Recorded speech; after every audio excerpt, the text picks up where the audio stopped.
Welcome back to CFO Weekly, where we're talking with financial leaders about how to build efficiency in their teams, create time for strategy, and ultimately get results. With your host, Megan Weiss. Let's jump right in. Today, my guest is Michelle Seiler-Tucker. Michelle is the founder and CEO of Seiler-Tucker Incorporated.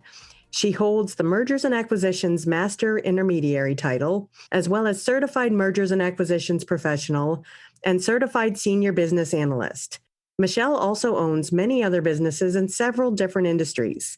As a 20-year veteran in the M&A industry, she is regarded as the leading authority on buying, selling, fixing, and growing businesses. Her and her firm have sold over 1,000 businesses in almost every vertical. Michelle, thank you for taking the time to join me today. Thanks, Megan. Thanks for having me. Yeah, I'm really looking forward to today's topic, which focuses on your expertise buying and selling businesses and your new book, Exit Rich. I love this topic and there's a lot for us to discuss, so let's get started. All right, let's jump in it. So first, tell us a bit about yourself and how you got to where you are today. Sure. So I'm Michelle Seiler-Tucker, Mergers and Acquisitions Master Intermediary, Senior Business Analyst, Certified Mergers and Acquisitions Professional, and a bunch of other acronyms behind my name. International speaker, best-selling author. How did I get into this? That's the interesting question. You know, I didn't wake up one day and say, oh, I'm going to sell businesses. But I always knew I was going to be an entrepreneur. I always knew that I wanted to be my own boss. So I've owned many different businesses in different verticals. I did go to work for corporate America for a Fortune 500 company named Xerox. Xerox actually recruited me. And within 6 months, they promoted me to regional vice president, overseeing 100 salespeople. And I realized very quickly that I don't want to be in corporate America, and I certainly don't want to be in management in corporate America because you can't get anything done. It takes forever to make decisions. So I ended up transitioning out of Xerox and starting my franchise sales development and consulting company. I was a equity partner in different franchisors' business. But I had so many buyers that kept coming to me and asking me for existing businesses to roll up into their current portfolio, plus new buyers leaving corporate America and wanting to buy a business. And I kept saying, no, because we only had startup franchises. And then finally, I'm like, why am I saying no? I should be saying yes. And really, that's what led me into mergers and acquisitions and led me into starting my own firm so that I could say, yes, we got existing businesses. And that was nearly over 20 years ago, 1,000 transactions later. And here we are. I did learn a long time ago, though, that you can't just sell businesses. You know, according to Steve Forbes, 80% of companies will never sell. 80%. That should really be a wake-up call for most business owners because you have a less than a 20% chance of success of selling your company. So I learned a long time ago, I have to fix businesses. I have to grow them. I have to put them on a build-to-sell model in which to be successful. So we really specialize in buying, selling, fixing, growing businesses. I do partner with business owners investing my capital, core competencies, resources, and put them on a fix their business, grow their business, put them on a build to sell program. We buy businesses and flip them. And of course, we sell and merge companies. And we have about 98% closing ratio on all offers we write. Plus, on average, we are able to obtain a 20 to 40% higher selling price for our clients. So that's how I got into it, Megan. Yeah, you have an amazing background, and it's obvious that you're passionate about what you do. Who is your ideal client? Well, you know, that's a difficult question to answer only because there's so many different things that we do. As far as selling businesses, my sweet spot is we work with clients $10 million and up, and typically an EBITDA of over $1 million. EBITDA is earnings before interest, taxes, depreciation, and amortization. However, my firm does work with smaller type businesses. As far as partnering with business owners, my ideal client, there's a checklist that I have. It has a lot to do with who am I partnering with? I mean, a partnership is kind of like a marriage. You want to make sure it's going to be a good fit. So I have a criteria checklist that I go through before I partner with someone. And as you look back at your career, are there any particular stories or moves that really stand out in your mind as turning points? Yes. I think the biggest turning point for me is, I've never had a mentor, and I strongly encourage everyone to get a mentor early on, but I've never had a mentor until 2011, 2012. And that really started changing things for me as far as not the way I do business and not from a business standpoint, but from a marketing standpoint, getting out there, speaking, writing a book. I wrote my very first book in 2013 called Sell Your Business for More Than It's Worth. And the reason that was so insurmountable in my growth was because mergers and acquisitions, selling companies, is kind of the best kept secret. We do a great job for our clients, but they don't go publicize it because they don't want people to know they sold their business. Buyers don't want to publicize it. A lot of times there's seller financing involved, there's earnouts involved, there's all different types of caveats where they want to keep the sale of the business confidential. So nobody really knew who I was and what I do. And I've had so many success stories, but nobody knew about it. So I think when I finally hired a mentor, when I finally, started speaking on stage, when I wrote my very first book, things changed dramatically. It was a huge lead generation. It was credibility. It was so much more exposure than what I was getting. And, that was a huge turning point for us. Yeah, I imagine as an entrepreneur, it's very important to put yourself out there.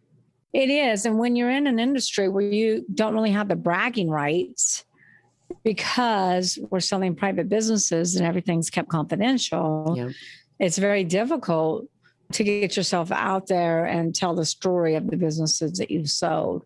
So writing my very first book and utilizing case studies and things of that nature made a huge difference in us getting new clients and, really getting the word out there and being able to educate more business owners about the business sales climate and the statistics and really educate them on how to sell your business, how to fix your business, how to grow your business, how to build it from the end in mind, like the GPS exit model, and how to build the infrastructure on the 6 Ps.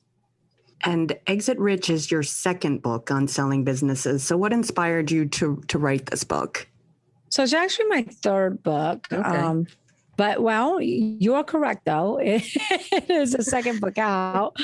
I wrote the actual second book on acquisitions about 2 years after I wrote Sell Your Business, but I haven't publicized that one yet. That's probably going to be the next one I'm going to come out with. The reason I wrote Exit Rich is because when I wrote Sell Your Business for More Than It's Worth in 2013, I started noticing that the business landscape is changing. I sell businesses all over the United States and in other countries, and I would be in Dallas selling a business, and I would drive by a strip center and notice, gosh, this strip center is almost empty. I would notice that businesses are going out of business so much more often than they were before. So I did the research and learned, when I wrote Sell Your Business for More Than It's Worth in 2013, I did the research and learned that 90% of all startups within that first 1 to 5 years are at great risk of going out of business. And when I did research for Exit Rich, I learned that the business landscape has flip-flopped dramatically. I was actually flabbergasted to learn that it switched. Now it's only 30% of startups are at great risk. However, out of 27.6 million companies, those businesses have been in business 10 years or longer, 70% of them will go out of business. 70%. So remember when I said I drove past strip centers and noticed that these businesses were going out of business? My instincts were right. And we hear about the big public companies all the time because the media talks about Toys R Us in business 75 years goes out of business. Pier 1, Kmart, Steinmart, Godiva Chocolate closing down 1,500 locations, Disney stores going out of business. But what the media doesn't talk about are the private companies on every street corner in every town in every state across our great nation. These businesses are exiting poor, selling for pennies on the dollar, closing their business, or even worse, filing bankruptcy. So that's why I wrote Exit Rich, because the business landscape has changed. And by the way, Megan, this is before the pandemic. Yeah, I was going to ask how that's changed things. This is before the pandemic. So Sell Your Business for More Than It's Worth was my very first book and kind of a step-by-step how to sell your business. The big difference between Sell Your Business for More Than It's Worth and Exit Rich is Exit Rich is not just about how to sell your business, because most businesses are not sellable. 80% of businesses will never sell. So Exit Rich is all about building a business that's sustainable, that is scalable, and when you're ready to sell, you actually have a sellable asset. It is the how-to guide on building a sustainable, scalable business. So you will be part of the 20% of companies that sell. That's the big difference between the two books. Sounds like every business owner out there should be reading this book. Not only business owner, but I've also been told every business owner, every entrepreneur, everyone thinking about buying or starting a business, even management should be reading this book, because it's all about building a solid foundation, the infrastructure of your company. Even if you don't ever plan to sell, you want a business that's sustainable, scalable, a business that can run without you, because the more you can build this business with this infrastructure, the more profitable it's going to be. And talk to us about the different types of businesses and why it's important to know which type of business you own. Sure. And I'll also direct your listeners to go to SeilerTuckerAcademy.com, SeilerTuckerAcademy.com. There is a quiz titled, "What Type of Business Do I Own?" And so there's I think there's 7 different types of businesses I discuss in my book. But one of them is what I call the dreamer business. And the dreamer business, do you remember the movie? Are you young enough, Megan, to remember the movie, The Field of Dreams? Field of Dreams? Yes, I do remember that one. So remember, build it and they will come? Yep, I definitely remember that.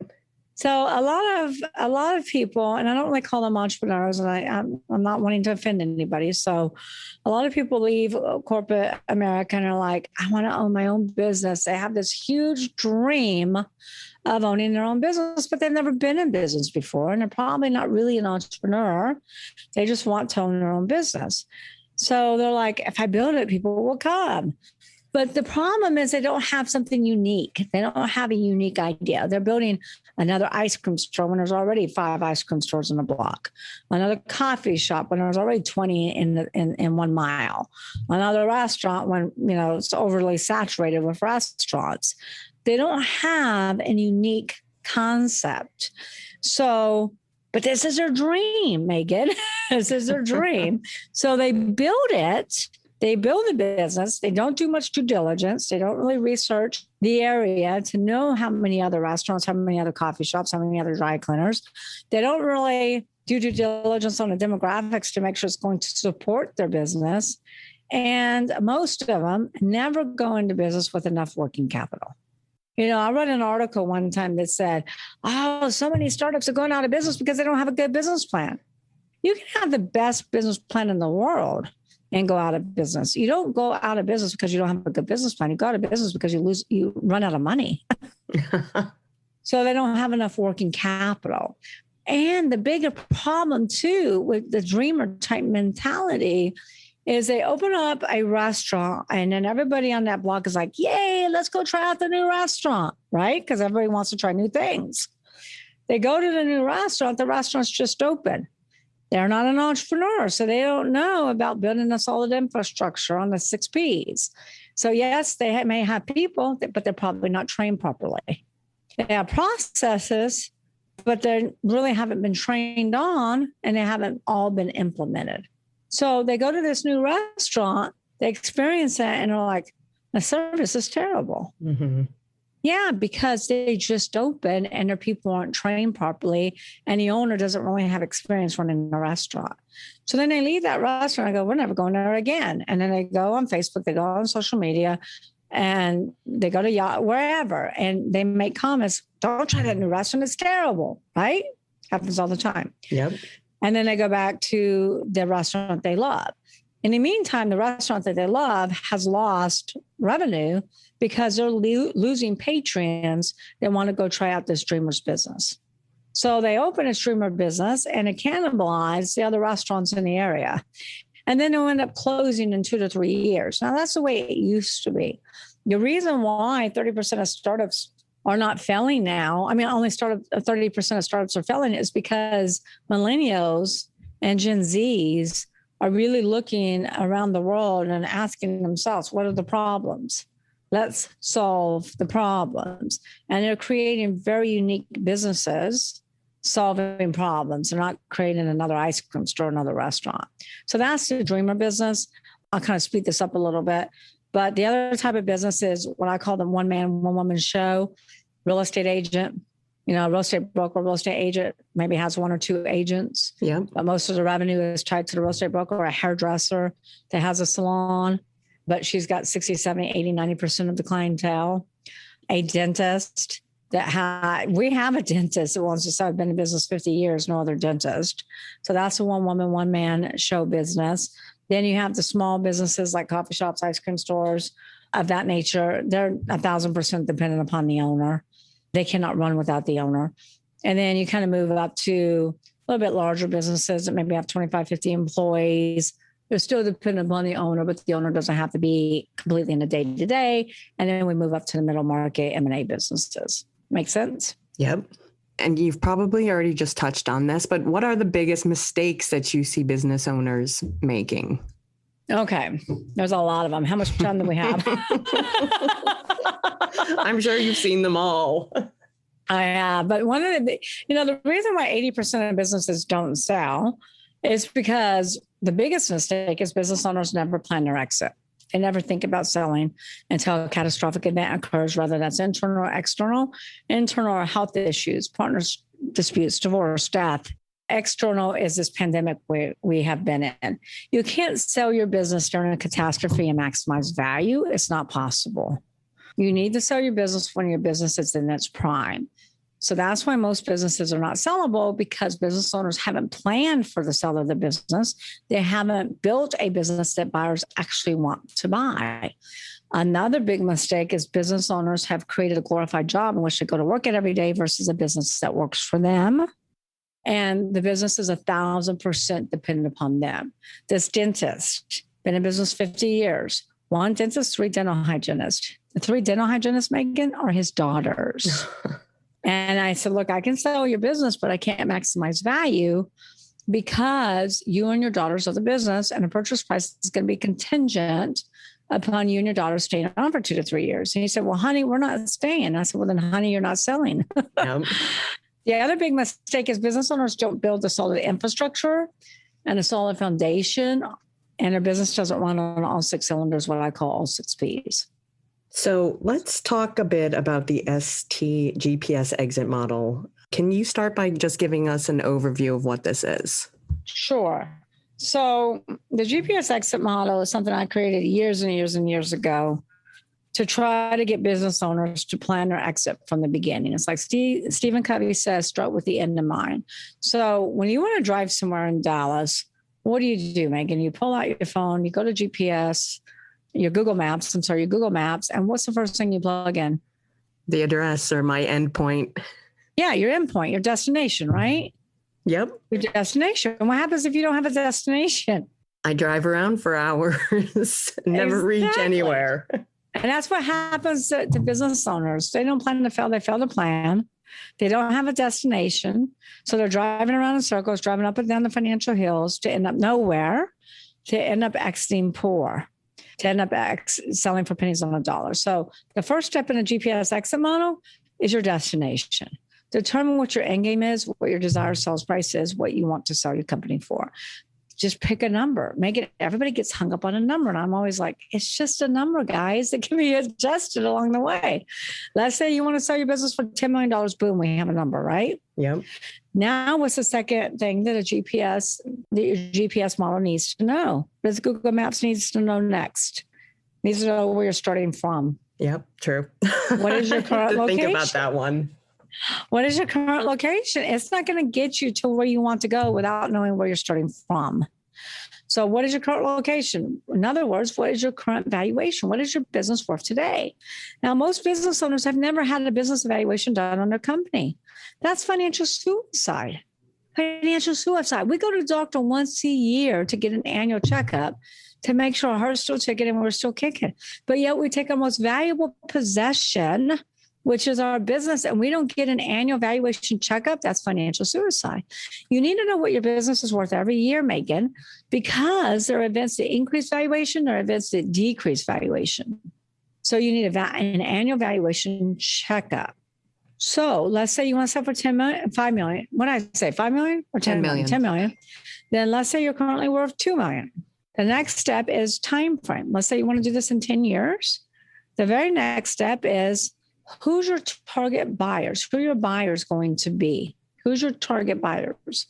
Now, I say buyers and not buyer. And the reason for that is because I have buyers that come to me all the time and say, Michelle, I have the buyer. Can you represent me? And I'm like, not unless you let me market the business and bring backup buyers, because I have to come in and evaluate your business. Most businesses operate on 3 cylinders, not 6. So I'm going to have to fix your business, tweak your business, help grow your business. I'm going to have to clean your financial house because in most cases it's a mess. I'm going to have to gather all the financial documents, create a data room, and put all your financial documents in a data room. And in all likelihood, the chances of your buyer closing on the sale of your business are slim to none. So you always want backup buyers, number one. Number two, how can we maximize value if we can't create a bidding war because we have no competition? So there's 5 types of buyers. This is all part of the GPS exit model. Okay.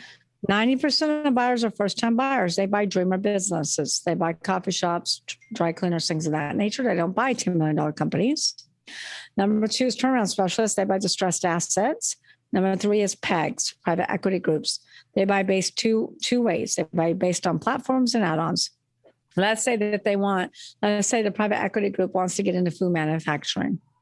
They won't even consider a food manufacturing company unless it has at least $3 million in EBITDA, earnings before interest, taxes, depreciation, amortization. Let's say they're already in food manufacturing. You have a seasoning company. They'll look at your seasoning company, even if it's under $1 million in EBITDA, because that's an add-on to their existing platform. Strategics, competitors, are the 4th type of buyers. They usually pay the highest multiple because they're buying synergies. They're buying synergies that will help catapult their business to the next level. And they will pay more because they're taking advantage of economies of scale. They're cutting infrastructure, which decreases overhead and increases EBITDA. So usually, a lot of times, those are the best type of buyers for your business. The 5th type of buyers, what I call storm chasers. These are serial entrepreneurs, and they're industry agnostic. They chase cash flow. So those are 5 types of buyers. Now that you have your plan, you need to reverse engineer it and ask yourself, okay, if I want to sell for $10 million, where does my revenues need to be? My COGS, my operating expenses. Most importantly, where's my EBITDA need to land? If you want to sell for $10 million, you have to have an EBITDA between $1.5 and $2 million, depending upon your synergies. The next step is, what are the synergies, the characteristics the buyers are looking for? And how do I build my business to meet their specific criteria? It's kind of like, Megan, when somebody starts a business, like, here's my widget, here's my ideal target market. And they build everything to meet the ideal target market's specific buying criteria. Your business is your widget. Your buyers are the buyers that you're building your business, your widget, to meet their specific criteria. Does that make sense? Yes, it does. And the very next step is my why. Why do you want to sell a business for $10 million? If it was easy, I think everybody would be doing it. That's the truth. So you have to have a powerful why to keep you in the game, to keep you motivated, to keep you weathering all the financial storms. That's the GPS exit model. So start with your end game in mind and work backwards from there. Yeah. Start with the end in mind and work backwards. And you talk a lot about the 6P method to sell your business for huge profits. Can you tell us what the 6 Ps are and why they're so important? Oh, Megan, I thought you would never ask. Of course. So the first P is people. And the reason I put people first is because it's the biggest problem in every organization. People is always the biggest problem. And a lot of business owners, entrepreneurs, they are the business. I just talked to a business owner today that wants to sell. They have an online education training company. No employees. no subcontractors, nothing. It's one person and a partner, and they want to sell. The problem is the company is named after them. So they are the business. There is nothing to sell. Makes sense? Yeah, definitely. So people is number one. You don't build a business, you build people, and people build the business. The problem with most entrepreneurs is we're control freaks. Most have the mentality that if you want it done right, you have to do it yourself. So they have their finger in every pie. The problem with that scenario is they're working in the business, not on it. So they're not growing, and the business is too dependent upon them. So entrepreneurs have to start focusing on their strengths, hiring their weaknesses, work on the business, not in it. Make sure you hire the right people and put them in the right seats. I've seen so many business owners that have great people, but they're trying to fit a square peg into a round hole, and they have them in the wrong seats. And ask the who question. Who opens the door? Who handles customer service, marketing, legal, accounting, manufacturing, logistics, quality control, on and on and on and on. The clue here, Megan, is you should never be next to the who. You got to identify all the who's, and you should never be next to the who, because we want to build a business that runs without you. That makes sense. Yeah. So the second P is product. Remember when I said 70% of businesses are going out of business? Mm-hmm. Well, I didn't tell you why. The reason they're going out of business is because of lack of AIM, AIM. AIM is always innovate and market. Business owners stop innovating. They stop marketing. Look at Toys R Us. Did they do anything new in 75 years? Not too much. Blockbuster. Yep. Blockbuster never innovated. They saw Netflix. They had an opportunity to purchase Netflix twice. They sat back and did nothing or out of business. So product is your service, your industry. You have to ask yourself, are you on the way up or on the way out? Is your product or service or industry thriving or dying? And do you have an Amazon? If you have an Amazon and you're in your prime, you should be selling your company. That's when you sell. You sell when you're in your prime. If you have a Blockbuster and you're about to go out of business, doesn't mean you just go out of business. It means you got to align yourself with a mentor, an expert, and you have to pivot. How do you know when you're in your prime? That's a very good question. And that's like one of those crystal ball questions, right? Yeah. Well, I'll give you an example because I know you're probably going to ask me about life cycle of a business, but businesses have life cycles just like humans do. And humans are born, we're in the incubator, right? Ideals get born and they go into the incubator, right? Then they come out of the incubator. Only 5% of business ideas actually make it out of the incubator. Fortunately, many more humans make it out of the incubator. Thank God. You want me to go ahead and go through the life cycle really quickly since you asked that question? Yeah, and then we'll get back to the 6 Ps. Okay. And so we get out of the incubator, and then we go from an incubator to a newborn. What does a newborn need? Love, food, and safety. Money. Yeah, money. that all takes money, definitely. Money. They need money, 24 hours supervision, right? And a lot of love. Then they go from newborn and same thing. So a newborn baby needs 24 hour supervision, a lot of money, and lots of love. Same thing with a business. Newborn business needs lots of money, lots of love, 24 hour supervision. Okay. Then they go from a newborn to a toddler. Now, toddlers don't need as much attention as newborns do, but you can't take your eye off a toddler, can you? No. They still need lots of money and lots of supervision. Same thing with a toddler business. Lots of supervision, lots of money. Then they go from toddler to teenager. You have a couple of teenagers, right, Megan? They're close. Yep. They're close. Well, they might not need 24-hour supervision, but they still need a lot of supervision, right? Teenagers. And they still need a lot of money. They need more money. They need more money. And teenagers are extremely rebellious. They think they know it all. Teenage business owners, teenage businesses think they know it all. Okay. They're very rebellious. They need a lot of supervision. They're reckless. Then you go from teenagers to young adults. Young adults are starting to figure it out. They obviously don't need near as much supervision. They don't need near as much money, but they still need some, they're not completely independent. And then you go from young adult to adult. Adult is your prime, Megan. That's when you're in your prime. That's the best of the best. That's when you're on the highest mountain. That's when you're doing everything right. All the stars have aligned and everything is great. And I'll throw a Toys R Us example in here. 2015, Toys R Us did $11.5 billion in revenues. $11.5 billion in revenues. That's their prime. That's when they should have sold. And everybody's going to say, well, why? Maybe they should hang on. They should hang on. Really? Let's follow this. Toys R Us, in their prime, their adult phase. What's after adult? Old age. Senior citizen. Senior citizen. 1 year later, 2015, they're in their prime, doing $11.5 billion in revenue. 1 year later, 2015, they go to senior citizen and they file bankruptcy. They filed bankruptcy 1 year later. That's crazy that it only took 1 year. 1 year. That's how quick it happens.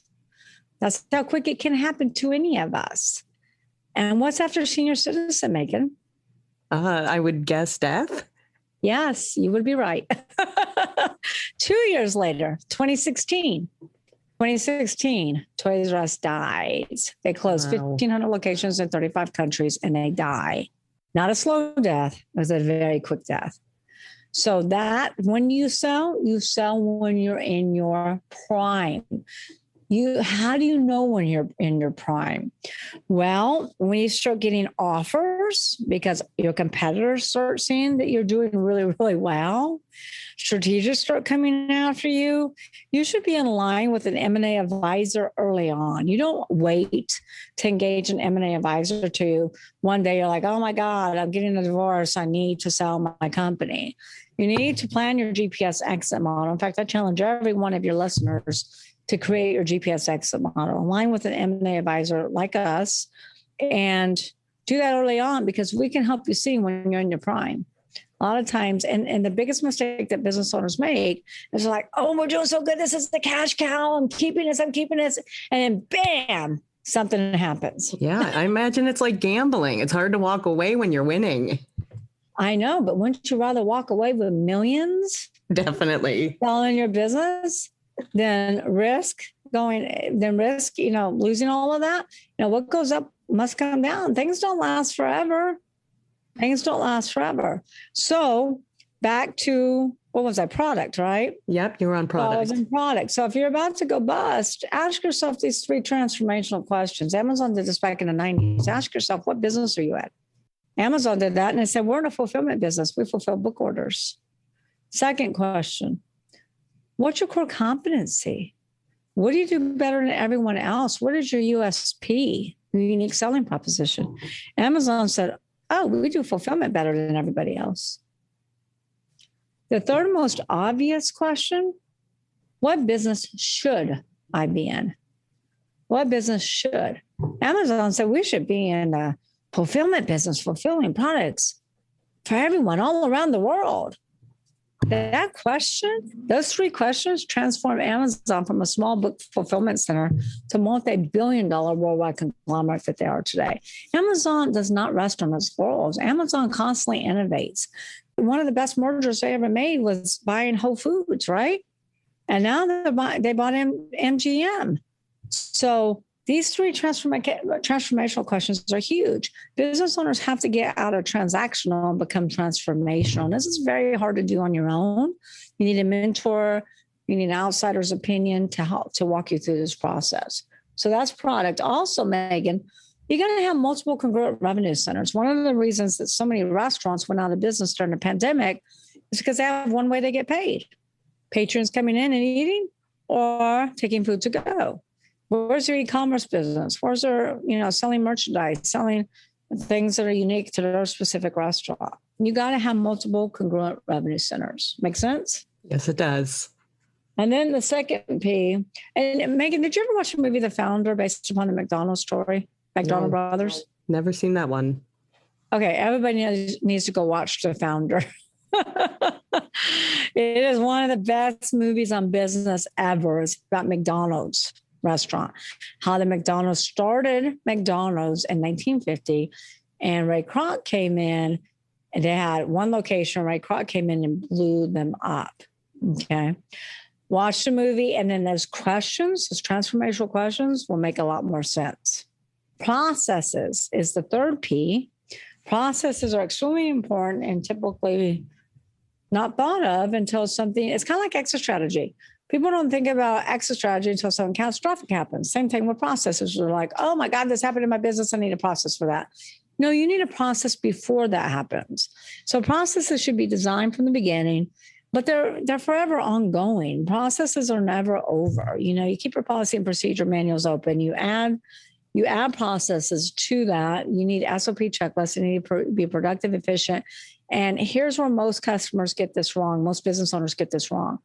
You got to design your processes around your customer experience, not around your own agenda. Let me explain. Doctors, what time are their hours for patients? During work days. During work days. Monday through Friday, 9 to 5. And employees always have to ask their employer if they can have time off to go to the doctor, right? Yep. All doctors. And chiropractors are even have a more difficult schedule because their hours are all over the place. They're closed, for lunch, they're closed here, they're closed there. So doctors are not designing their processes around the patient's experience. They're designing it around their own agenda. McDonald's, and that's why I love the movie McDonald's, the founder, is back in 1950, there were no fast food restaurants. None. So the McDonald brothers said, we're going to start a fast food restaurant, fast food system, but we're going to design our processes around the customer's experience. What do we want the customer's experience? They said, we want them to experience great tasting food that's hot, fast, 30 seconds or less. That was in 1950. And even though the processes have been tweaked along the way, that is why you can eat at McDonald's anywhere in the world and get the same experience. Right? Yeah, McDonald's has done it right. Burger King, McDonald's, Chick-fil-A, So you got to ask yourself, what do we want our customers to experience? And better yet, ask your customers. What do you need? What do you want? How can I make it easier for you to do business with my company? Whoever makes it easiest for the consumer to purchase products and services is the company that's winning. Amazon is winning because you can practically buy a horse on Amazon and have it delivered in 2 days. Yeah, it's spoiled. It spoiled us all. It has changed. Amazon has changed the way that we purchase products. And this pandemic has changed it even more. So the next P is the highest value driver. This P will get you the highest multiple of EBITDA on the sale of your business. And this is called proprietary. I'm going to give you a quick crash course on valuations. Businesses other than SaaS. Now, let me repeat that because I don't want SaaS companies yelling at me.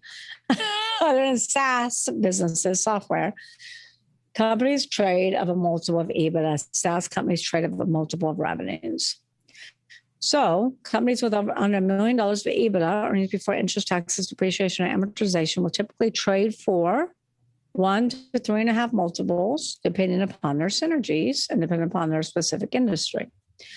Companies that have over $1 million in EBITDA will typically start at 5 and up, again, depending upon their synergies, their proprietary assets.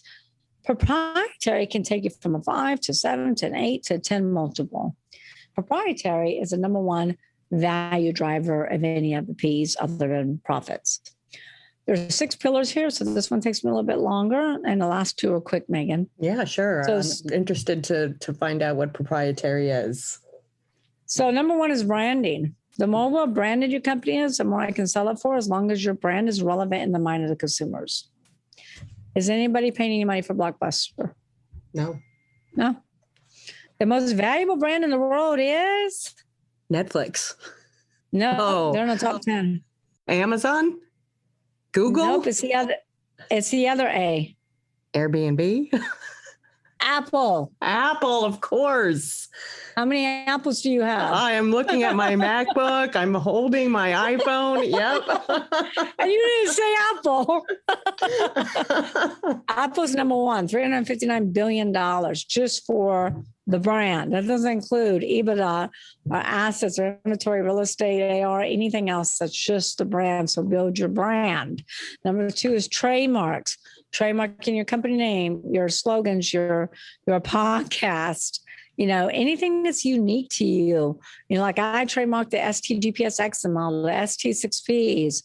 Products are huge. Here's a mistake, because I'm gonna weed some of the top mistakes that business owners make into the 6Ps. So I'll kill two birds with one stone here. One of the biggest mistakes that business owners make is think of a company name, or like, oh, I love this. I hope I can get the domain. I want the .com. So they'll go to GoDaddy, they'll type it in, and they're like, yes, I got the .com. And they'll go to Texas and they'll get a state trademark, but they never check the federal database. So they're in business 5-10 years. All of a sudden receive a cease and desist letter. They have to stop using that company name. It's happened to me. I had the Business Doctors website, and I was marketing a bunch of stuff under the Business Doctors, and I received a letter. Wow. Now, luckily, that wasn't my company. It was just a website I was using to do marketing. But I had to start that rebranding process all over again. Yeah, what a so blow. You must check that federal database, and you must get a federal trademark on your podcast too, Megan, because you don't want to spend all that time branding and have to start back over. Plus, here's the other thing. Business owners don't think about trademarking their products. We have a client that's got 12 different products. Each is exclusive to a different retail chain store. One's in Target, one's in Walmart, and a bunch of other national chains. They have a federal trademark in each one of their product. Synergistic buyers will pay a lot more money for that. You got to protect your IP. Same thing with patents. Protect your invention. Shark Tank, all the sharks on Shark Tank always ask the same question. Do you have a patent on that? Do you have a patent pending? Do you have a utility patent? We sold a company for $18 million, manufacturing company. Wasn't making that much money, but they had 18 patents. Also, Megan, make sure y'all have to keep your IP in a separate corporation. Do not have all your IP in one corporation. Big mistake. Second, contracts. So valuable.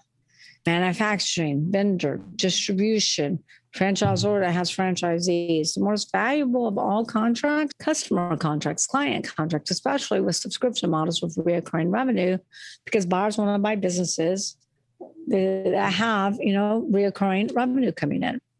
Here's a mistake the business owners make with contracts. I've been doing this 20 years, thousands of deals later, and I've never seen a business owner get this right.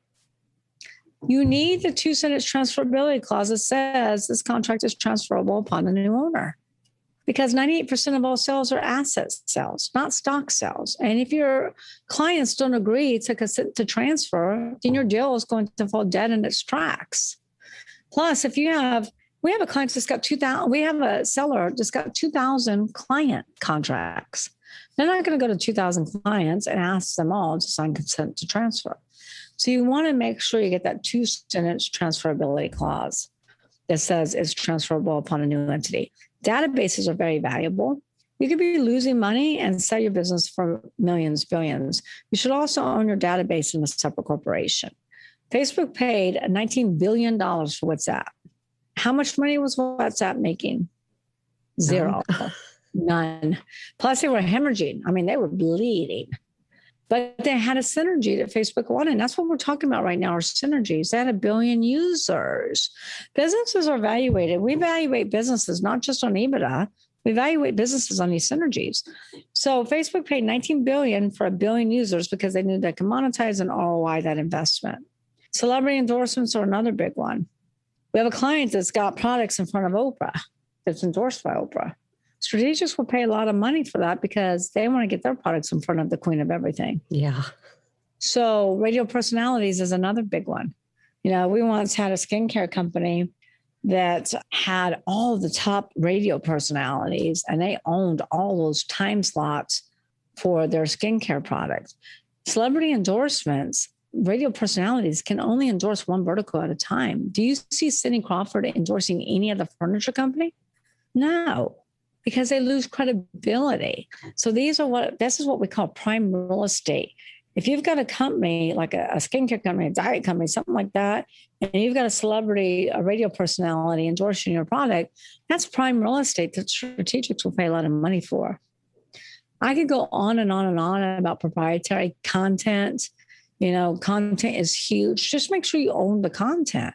A lot of times, business owners will hire employees or hire interns. They'll go to Elands or something like that, but they never had them sign a contract that says you own, not them, you own that content. Very important. There's been lots of lawsuits over this. The next P, any questions about proprietary? No, makes sense. So and I can see why that's the most important one of the 6. Yeah, well, it's the highest valuable one for sure.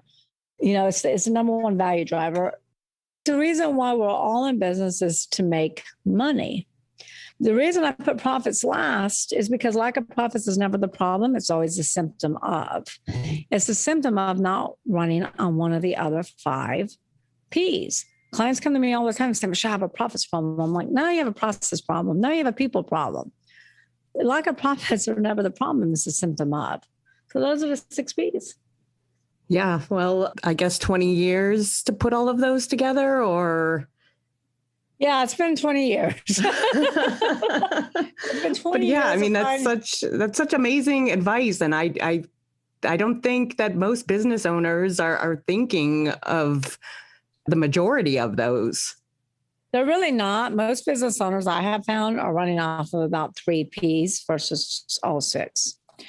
And you can't help to be profitable if you're running all 5 cylinders. There's no way. It's almost foolproof. And how do you create bidding wars amongst buyers?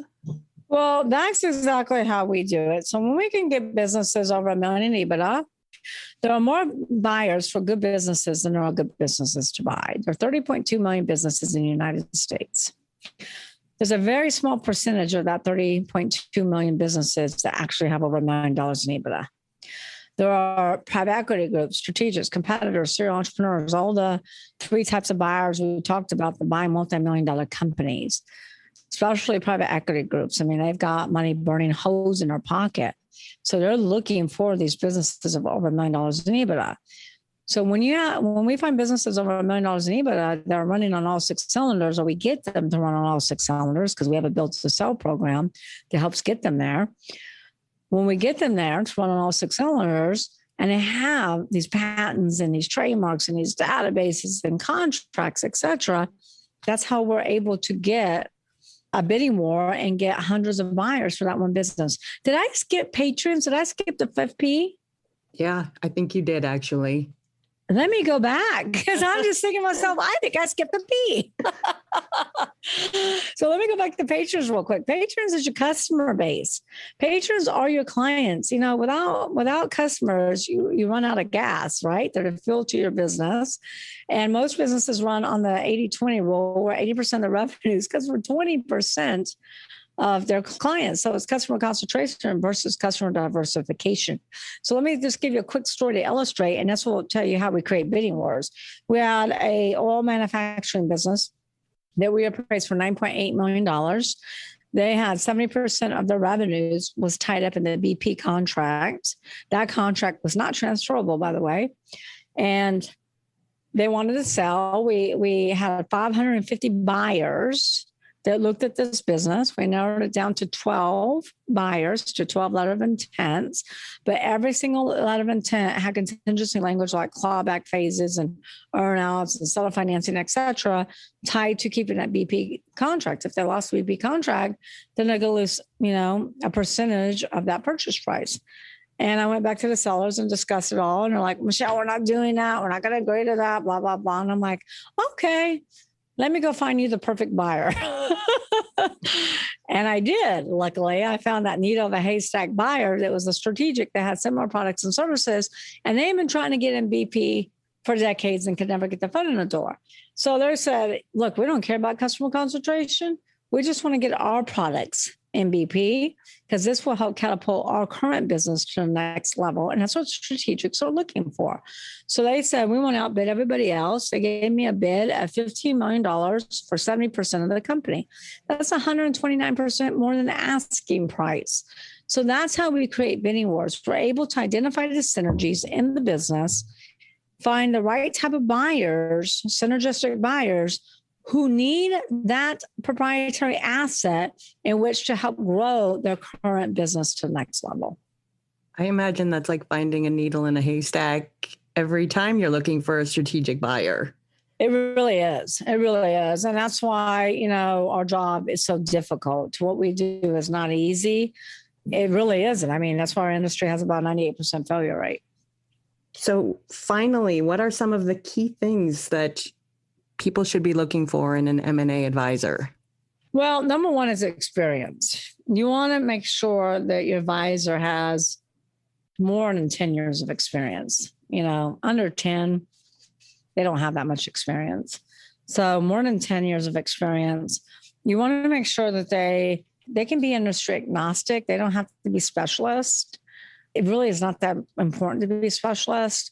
It is important to have experience and have so many different businesses, So you want to know how much experience you have. Don't choose anybody that has less than 10 years. I wouldn't choose anybody that's sold less than 100 or 200 businesses. And you want to make sure that you want to ask them questions like, how do you evaluate businesses? How do you evaluate synergies? Ask them how many types of buyers there are. Do you know that most M&A advisors don't even know that? And you want to ask them, do you have any business owner experience yourself? I mean, have you ever been a business owner? Because that makes a huge difference. Now, I've owned multiple companies. I own multiple companies now. It makes a huge difference when your advisors owned different businesses, because it gives them a whole level of expertise that other advisors don't have, and empathy that other advisors don't have. And you want to know about their database. How many buyers do you work with? How many buyers in your database? How many, businesses have you sold? How do you evaluate businesses? Have you ever created a bidding war? How do you run your auctions? All those type of questions are very important. Now, it is good to get testimonials. Sometimes it's very difficult, though, because we're selling mostly private businesses, and private businesses are confidential, so a lot of buyers and sellers don't want us to discuss anything about their transaction. But, good advisors will have testimonials on their websites and things of that nature. Yeah, that sounds like great advice. You want to ask them about, do you have any experience with it? I can guarantee you most advisors know nothing about infrastructure to 6Ps or any of that stuff. Yeah, that sounds like great advice and important questions to be asking yourself when considering mergers and acquisitions. Absolutely. Michelle, thank you so much for your time today. You're welcome. I really appreciate you sharing your vast knowledge. And for all of our listeners out there who are interested in obtaining a copy of your book, where can they find that? Sure. So I'll tell you a little bit about Exit Rich, if that's okay. Sure. Exit Rich was endorsed by Steve Forbes. Steve Forbes says Exit Rich is a gold mine for entrepreneurs that leave way too much money on the table for the sale of their business. Sharon Lechter, have you heard of Sharon Lechter? Yeah. She's my co-author. She wrote Rich Dad Poor Dad with Robert Kiyosaki. Yep. She's a CPA, financial literacy expert, and the advisor to different presidents. She writes the Mentor's Corner after each chapter. Kevin Harrington, original shark on Shark Tank, wrote the intro. Plus, we have testimonies from Jack Canfield, Mark Victor Hansen from Chicken Soup for the Soul, Les Brown, Brad Sugars from Action Coach, and many more. Also, Exit Rich is an Inc. original and a Wall Street bestseller, USA Today bestseller, and a bunch of other titles. So Exit Rich launched June 22nd, but you can still go to exitrichbook.com. But $24.79 plus shipping. You can purchase your copy today. We'll email you the digital download.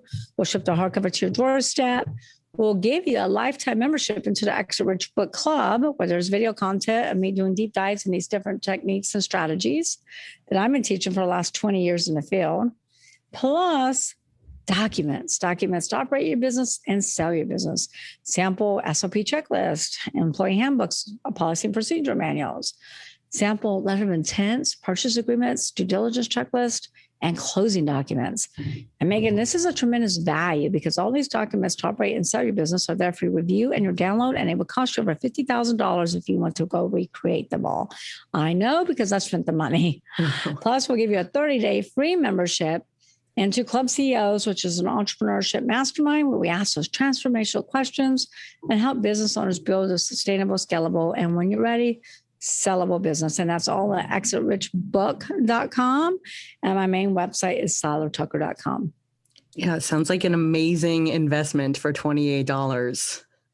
$24.79 plus shipping. So yeah, you're right at 30 bucks. Well, yeah. So amazing. I mean, less than dinner sometimes. Yeah, less than dinner at McDonald's for a family. So go get your copy today at exitrichbook.com. Yeah. To all of our listeners today, I hope you've enjoyed this episode as well. Take care of yourself until next week when we speak again. Thank you. If you're ready to boost efficiency and streamline your accounting processes at significant cost savings, it's time to talk with Personiv. Their people-powered solutions have transformed the delivery of back-office tasks and general accounting functions for decades, partnering with clients to provide everything from accounts payable to payroll services. See what Personiv can do for you by visiting personiv.com. You've been listening to CFO Weekly, presented by Personiv. Please subscribe wherever you get your podcasts to hear all of our episodes. Want to learn more? Check out personiv.com. Thanks for listening.